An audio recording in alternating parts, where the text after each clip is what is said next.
Shakur at Casimiro nagkasundo. Garcia Malabalerio ang kalaban, delikado. Ito at pag-usapan natin. Pero bago ang lahat, pakisubscribe po ng channel ko. Huwag niyo na rin kalimutan i-click ang notification bell para lagi kayong una sa balita. Pag-usapan nga po natin mga kaboxing sa laban nga na darating ni Ryan Garcia kontra Oscar Duarte sa December 2. Ay tila delikado dito si King Ryan Garcia dahil may galawan pala itong mala Edwin Valerio.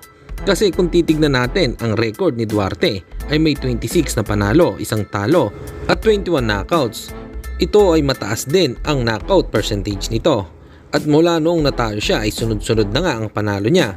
At puro knockout po lahat. At kung papansin ninyo ay kagalaw nito si Edwin Valerio. Eto nga, tingnan nyo ang maikling video ng dalawa.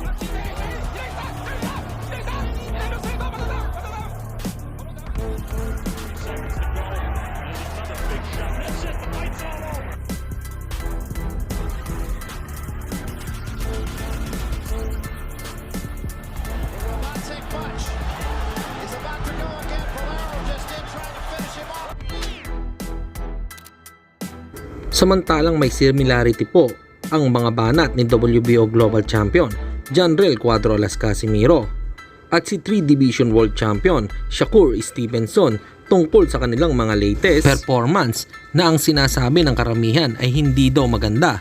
Banat ni Cuadro-Las at Shakur Stevenson sana pumalag na daw ang mga target boxer nila dahil sa hindi kaaya-ayang performance nilang dalawa. Ano po ang masasabi nyo dito mga kaboxing? Comment lang po kayo.